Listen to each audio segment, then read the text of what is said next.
Hi, everyone, and welcome to this session on minimizing the impact of PCI DSS 4 in your environment. My name is Robert Kusters from the Product Marketing Organization here at Human, and I'll be your host for this discussion. Now, you see we have a couple experts on the screen with me. I'll be introducing them in just a minute, but before we begin, a little housekeeping. All participants, as you're probably well aware for any webinar, are in listen-only mode, so you're going to hear us, but we won't be able to hear you. If you want to type any questions, feel free to put those in the chat and we will get to them either when it makes sense during the presentation or at the end.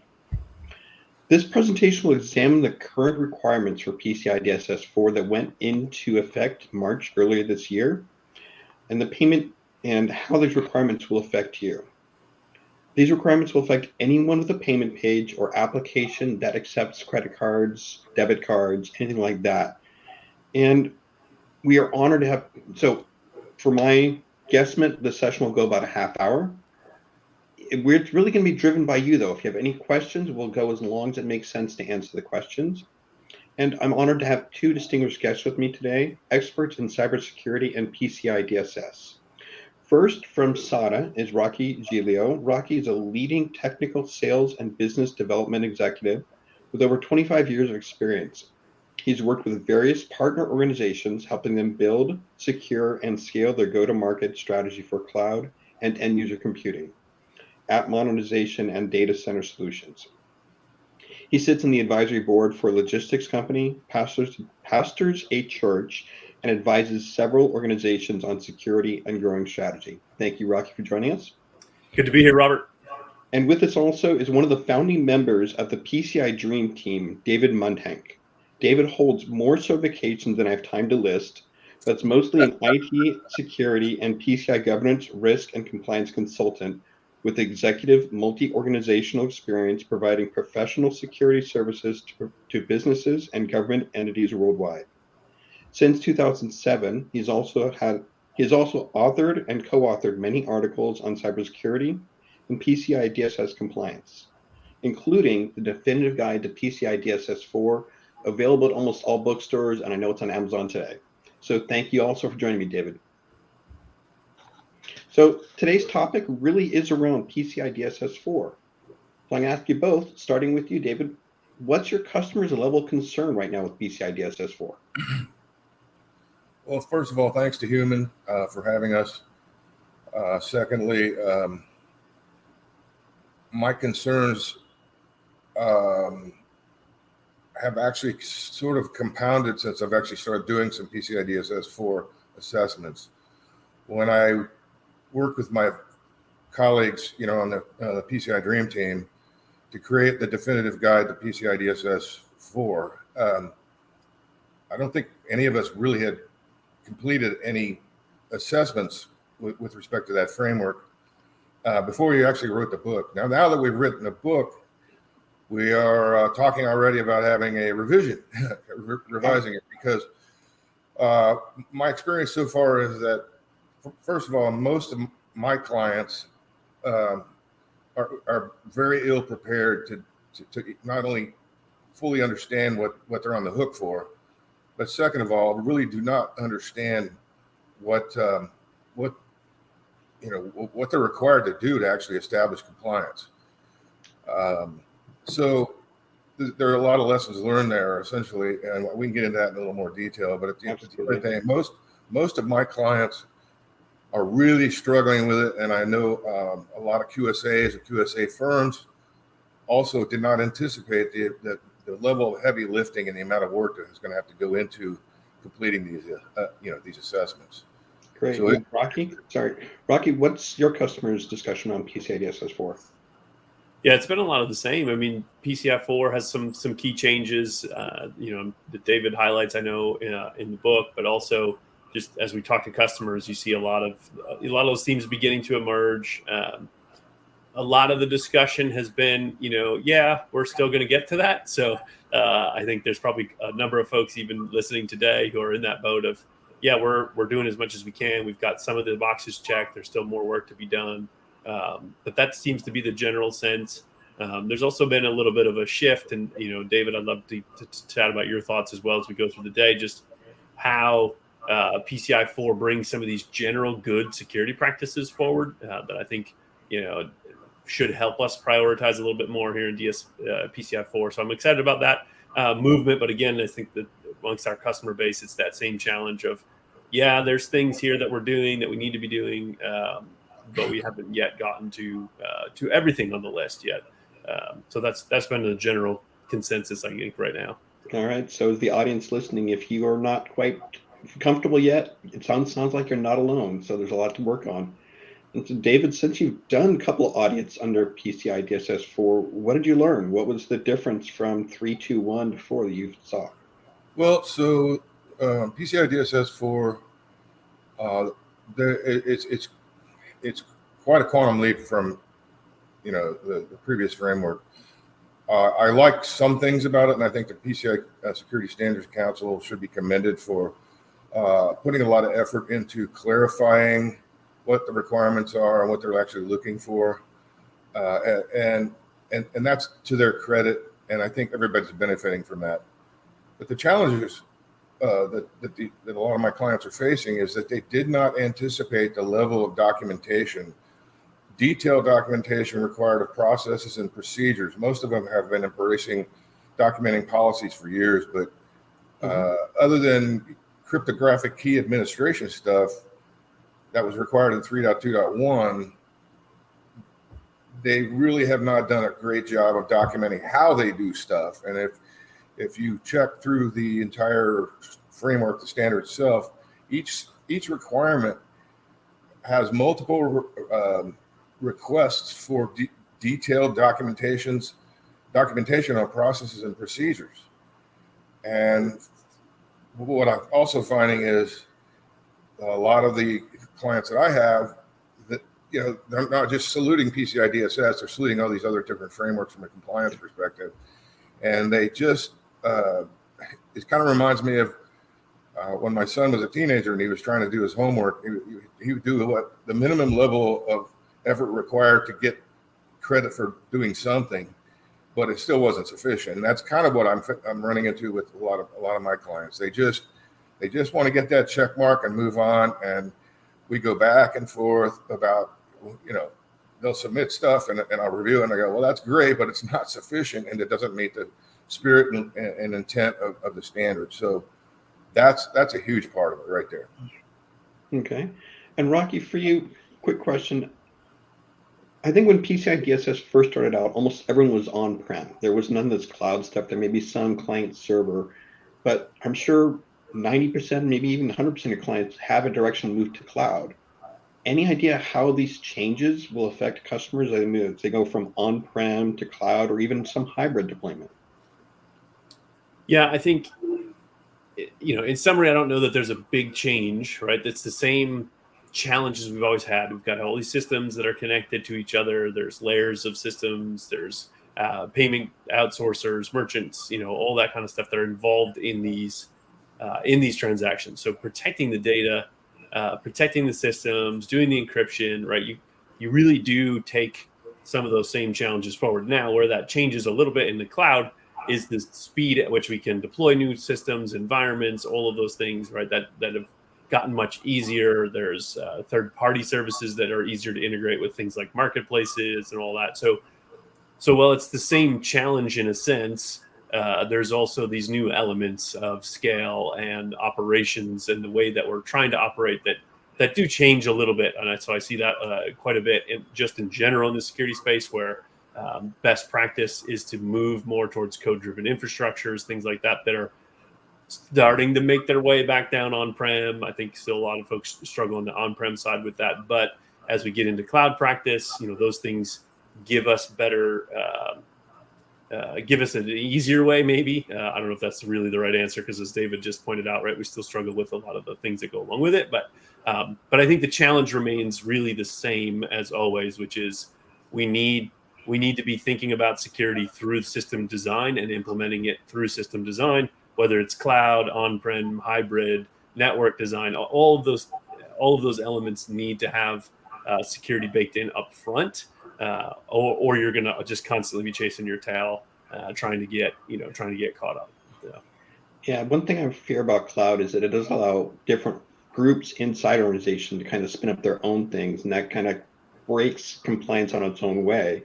So, David, back to you. How does someone in the GRC compliance practice prepare for an audit, especially when you have all these different services that are being used, especially in the cloud?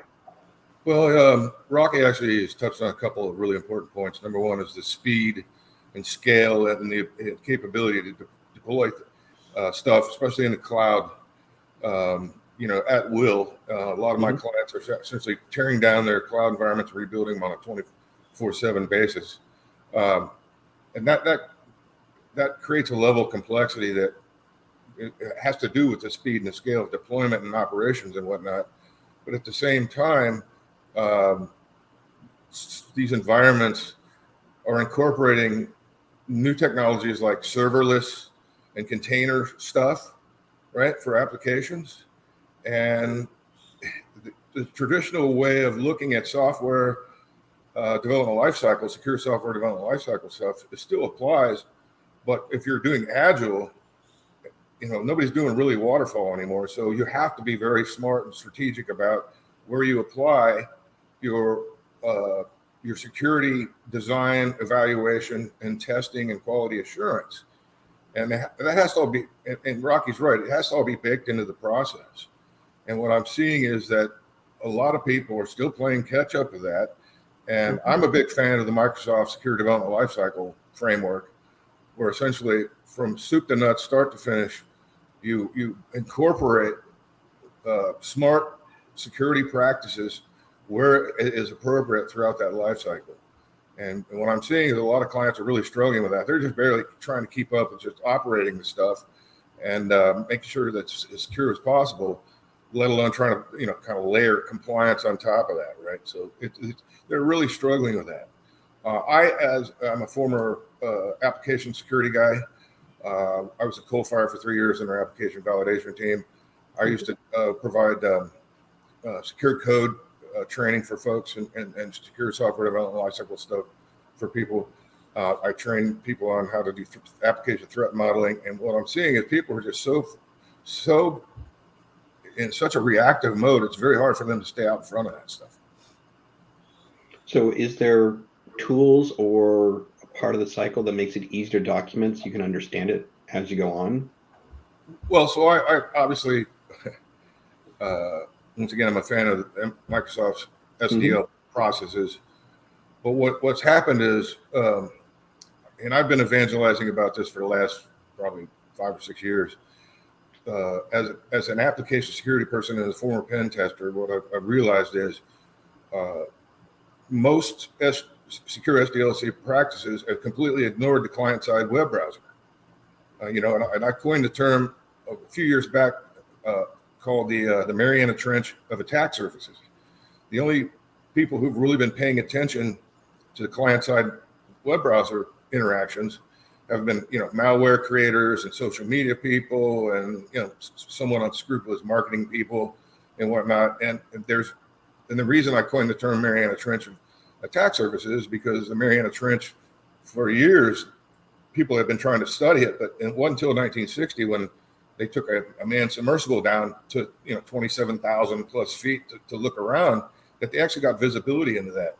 And that's the key. And I think that's where human security and human security technologies can really help folks, is to get that visibility into that, previously unknown space, if you will, and apply that technology to meet the spirit and intent of 6.4.3 of PCI DSS and 11.6.1.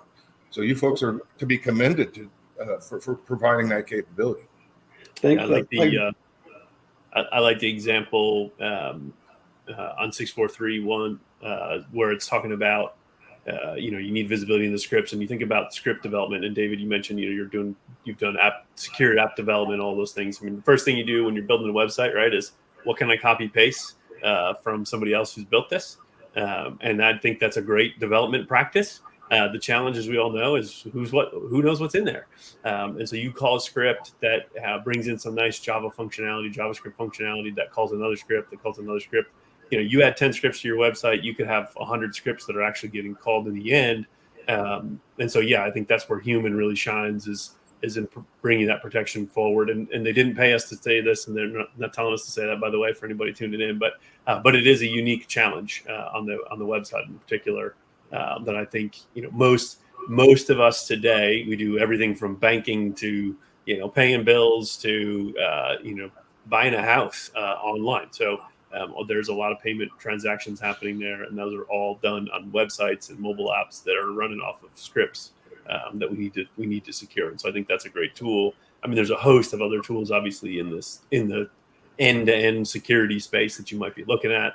To name them would probably bore everyone here to death. But there's tools from everything from compliance tracking and making your audit and reporting easier and on down the list. But as we talk to customers, where we like to start really, instead of jumping right into the tools, is let's look at the practice, because that is also a requirement with PCI 4, is you have to develop good policies and practices that are going to make these things easier, right? David, you were talking about the challenge of the documentation. Yes, we need to document the things that we're doing, and even the why on those scripts, I think, is one of the requirements from 643, right? Is you have to have what are the scripts we're using and why are we using them? It has to be documented. Okay, great. Where does that documentation live? How do we centralize it? And so you start having these conversations. I think it's important to step back and have those conversations, and then pick some tools that are going to make bringing all that together easier. Everything from where you're writing your code, and then integrating that into things like your audit reports and the reporting tools. I mean, there's a number of tools now that help just with documentation, right? Making that process easier. Collecting the data, integration into other tools that run like your configuration management and monitoring systems. So there's a number of things that we're even seeing in the industry that are, starting to shape up, new tools popping on the scene, all that kind of thing. So yeah, I remember when we used spreadsheets originally to track a lot of this stuff, so it makes it easier. So when you're talking about tools, one of the main things you have to have is some form of integration between those tools. They can talk to each other and pull data from each other. Are you seeing that in the tools you're recommending? Yeah, I mean, on my side, for sure, we're seeing even just a plethora of overlap in the tooling space, where you'll have vendors that are trying to overlap with, the configuration management space is probably the primary example. Mm-hmm. Every security company in the world today has a cloud security posture management tool. And so it's like, hey, we got this PCI audit tool and it does cloud security posture management, and then there's a whole bunch of players that do cloud security posture management. And then, we also do X, Y, and Z. And again, I think that's why it's so important to step back and say, okay, what do we need to accomplish before you get into the tool discussion? Because you'll end up with 1,000 tools and tons of money spent, and then no better clarity into what you have anyway. Just a much bigger bill. And so stepping back, having that conversation. But yeah, you're definitely looking for integrations. And there's some big players in the space that everybody supports. And then there's some smaller players whose bread and butter are really on the integration. So they're focusing in on specific tasks, for example, documentation, and then they'll have a big list of integrations that you can pull from, so that, the other tools in your stack, you get data from those and you're getting a much clearer picture. So there's a number of things, you can do, number of tools you can choose from. But I would definitely, if I'm specifically in the tool conversation, one, have that strategy, but two, be looking at what does it integrate with that I already own, or use for my security, in our security practice, because you're not going to want to go retool. And the better the integration is, the easier some of this becomes as well. And so, David, we've been talking a lot about internal processes, internal tools, but we know not everyone uses their own tools for everything. They're going to outsource a lot of things. So if I do outsource, say, my payment page or some of the payment processing to third parties, does that mean that I'm not responsible for making sure those are compliant? Absolutely not. As a matter of fact, the PCI Council has been very clear about that over the years. If you outsource whatever aspect of, providing payment card processing to your clients or your customers, you're still on the hook to make sure that those people you're outsourcing to have their act together as well. And Rocky touched on a point here earlier, I think, we've all been painfully aware of recently, and that's, the supply side aspect of software development. Mm-hmm. A lot of developers aren't really writing a whole lot of code anymore. They go out and scour the the Git repositories and GitHub repositories for something that they might be able to take and retool and reforge into their stuff. And they do so without actually looking at the integrity of the code, whether or not it's been Trojaned. Obviously, the SolarWinds thing was a big deal. We just had the CrowdStrike thing happen. It looks to me like, and I'm not sure what the official verdict is going to be on CrowdStrike, but my gut tells me they didn't necessarily go through all those steps they should have from a QA validation perspective before they rolled that stuff out. So even if you outsource this stuff, if your logo, your corporate logo is on that website or on that product or service you provide, you're still responsible. And you have to hold your third-party service providers accountable to make sure that they're doing the right thing as well. And not only that, the PCI DSS actually stipulates that you have to hold them accountable from a service level agreement perspective and a written agreement perspective from a business perspective, and also from an incident response perspective. The thing that's interesting about cloud technologies is you can have SaaS, PaaS, IaaS, whatever it is. But as you know, there's going to be certain responsibilities that are assigned to the third-party service provider and to the entity who engages with them. But depending on the model you choose, there's going to be a middle tier of the OSI model where you have shared responsibilities. And that has to all be nailed down and hammered out and detailed in service level agreements. The last thing you want to have happen is when, a disaster starts to unfold, that to be sitting around what I call the network family feud conference room table where people are pointing at each other going, well, it's his fault, or it's her fault. You want to have all that stuff nailed down well before you actually, engage and deploy that stuff. And I think there's still some serious challenges there for a lot of organizations.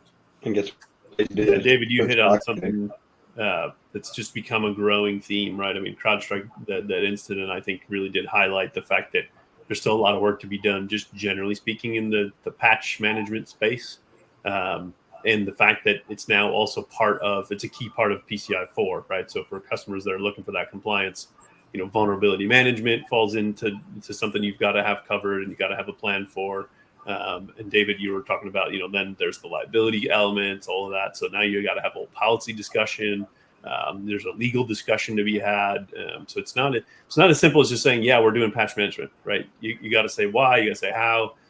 There needs to be, you need to have a conversation with your legal team on the contracts and the specifications, the liabilities that are covered in those contracts. I mean, when's the last time you read the EULA from your vendors, right? That's a novel. Yeah. There's for sure disclaimers in there that you're gonna have to know about. And again, we're in this world where we try to do everything faster and faster and faster. That means you click next and deployed this thing from a marketplace. It's running and it's got a liability clause that says, hey, good luck, right? You're going to need your legal team to help you navigate those types of things. So this also does bring up, to David's point, right? It's great that they brought some clarity. They made some things simpler here in PCI 4, but we don't just, it's still not a button that you're going to click, no matter what the latest and greatest vendor tells you on the street, right? There's still a lot of work that you're going to need to do across the organization to really get compliant, right? Okay, so does compliance mean secure? Wouldn't that be great, right? David's laugh tells the answer, really, right? It's yeah, I mean, that would be great. There's really no such thing as, yes, we did everything and now no one can breach us, right? I mean, shy of, we took everything offline and disconnected it completely and turned it off, right? Great, now you're secure, but you can't do business. So we have to for sure strike that balance. I know all the security guys are probably rolling their eyes at me going, yeah, we know that, Rocky, right? But that is the reality of the world in which we live. And even when you're doing everything that you should be doing, right? I mean, I don't want to pick on CrowdStrike. This isn't a pick on them, right? That incident highlighted the fact that there's probably most of those customers did have good patch management strategies, right? You look at them and say, great, they had a strategy. They were rolling these out. They did things in the right order. I'm sure CrowdStrike has a QA team that did testing on all these things, right? Stuff still happens, right? And so we need to be thinking with that mentality as well. What do we do? In fact, David, you just said it a moment ago as well, right? Part of part of these considerations is also the response plan. That I think for sure in this space is something we really need to think about. So no, Robert, to your point or to your question, that does not mean you're secure. That was an obvious question, nothing's going to happen. Yeah. But it also does mean that you need to be thinking about what happens if, are we doing things that are going to make it harder for us to get compromised? Yes. And that's a good thing, right? There's a reason these things are required from an audit perspective, right? To make sure that we are closing doors, locking them, shutting the windows, right? Before we go to bed at night. Good. You should do that. You also have a homeowner's insurance policy. You also, have a plan, hopefully, for what happens if there's a fire in your house, things like that, right? So there's still stuff you need to be thinking about when it comes to cybersecurity, where, what is our response plan?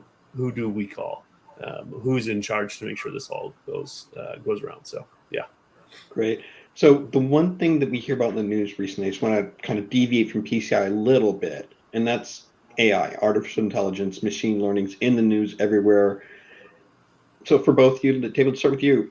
Is there something about AI that's going to make it easier or harder for customers to comply with PCI DSS 4?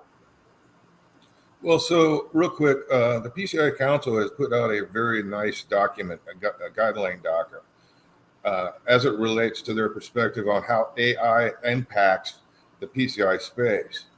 Mm-hmm. Well, obviously, payment card data is PII, personally identifiable information, and that's very sensitive, but it's not the only thing that's sensitive about interacting with any application on the internet. But at the end of the day, I think AI can help, but AI can also complicate not only how you approach compliance and security, but also complicate, how you contend with it going forward. And people, organizations really need to start thinking about that now, as opposed to waiting till, they see the light ahead in the tunnel, and it turns out to be the train bearing down on them. So I think it's a little bit of both. But I mean, and I personally am still trying to get up to speed on what the implications are from an AI perspective, and it's moving so fast. I probably will never catch up. But at the end of the day, organizations really need to be looking at this. And I think, Rocky, you probably have some thoughts on that as well. Yeah, for sure. I mean, AI is one of those things. I think Google, so SADA's Google's largest partner. We cover, everything from their cloud platform to their maps, to their workspace, all that. So you can imagine there's a ton of AI work being done by Google. You've all seen the ads for Gemini, all that kind of thing. One of the things they'll talk about is over the next 5 years, we're going to see 100 years worth of innovation, right? And so, David, to your point, there's so much that's moving faster than we could ever possibly keep up in this space. And so I think, there's benefits, right? The benefits are, I'm building a new website. You go to Gen AI, pick your Gen AI tool, right? Pop into Gemini and say, okay, Gemini, write me some code to create a website that's, able to take secure payments, and it spits out a bunch of code that pulls a bunch of scripts from a bunch of repos all over the world. Fantastic, right? You built this site in a few minutes, which would have taken you a few days, weeks, even previously. Huge benefit for all the things that we can do to create new revenue streams, to add new services for our customers, to make our platforms better, right? Tons and tons of benefits there. On the security side, hey, Gen AI, what is, how secure is this code? And give it code, and it'll do reviews, and it'll give you information. There are third-party tools that are integrating AI into the security, not only from the code side, but into things like response plans and what happened and how do we do the analytics on this. And so there's lots of benefits there, just even in how we do things. But I think there's still a lot we don't know. And so part of that is also kind of where we started this conversation, which is in the PCI conversation. We need to have an organizational-wide discussion about this. We need to put a plan in place. We need to start talking about our policies. Same thing with AI. Right? It's already being used inside your organization, so we got to use it. Yeah. Say that again. Fantastic conversation, both you guys. Thank you very much. We have time for just a couple of questions. We'll wrap things up. And this first question kind of was my summary anyhow, so I'm going to ask that question. Given that PCI DSS 4 is now in effect, and I have until March to get everything kind of lined up because there's new requirements that extend out to March, what are the top 3 things I should be looking at to get ready for my audit, get ready for my compliance? David, starting with you, top 3. Right. So obviously making sure you understand the standard is always very helpful. I mean, I can't tell you how many clients I have not sat down and read through the whole thing. I mean, it's not exactly the most exciting stuff to read. It probably put you to sleep early at night. But I mean, if you don't understand what you're trying to be measured against, you're probably not going to be doing too well, in terms of trying to make sure that you meet all the requirements. The second thing is that I would say is the documentation stuff. Just be aware of what you're on the hook for from that perspective. Thirdly, there are some requirements that are kind of been pushed out till next year. Mm-hmm. One of them is called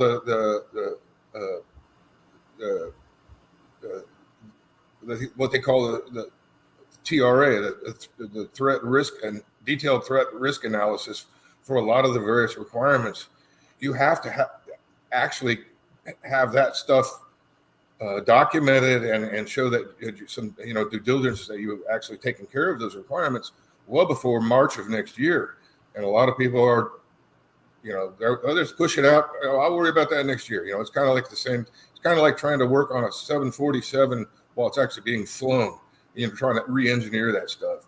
The lastly is the client side web browser stuff, and the stuff where human technology can actually help you.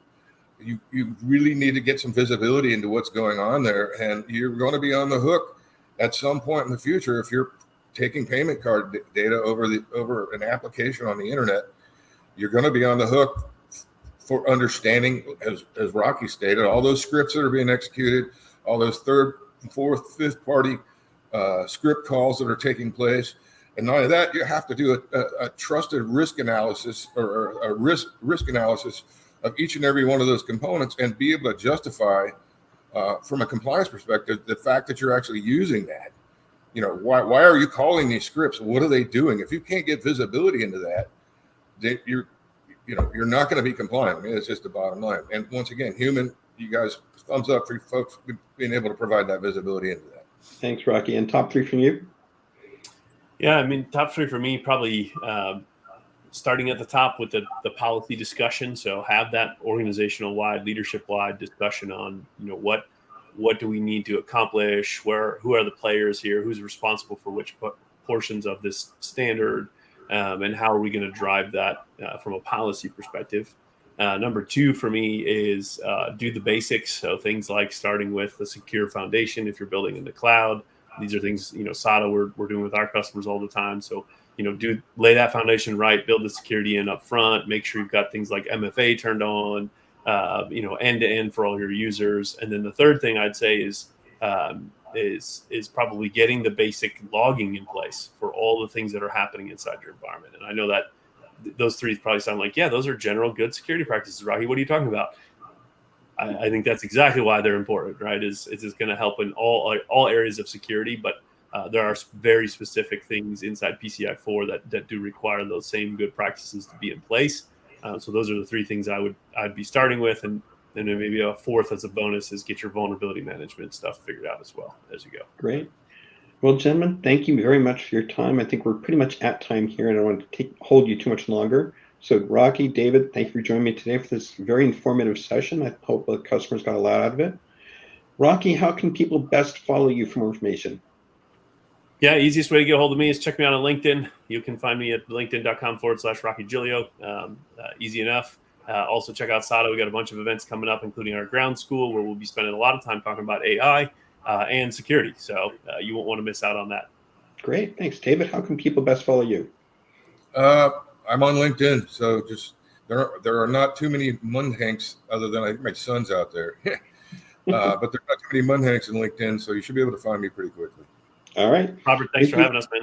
No, totally appreciate you being here. Leading to this discussion is fantastic. And for those listening, if you do want to share this information with your colleagues, the on-demand version of this will be out very shortly.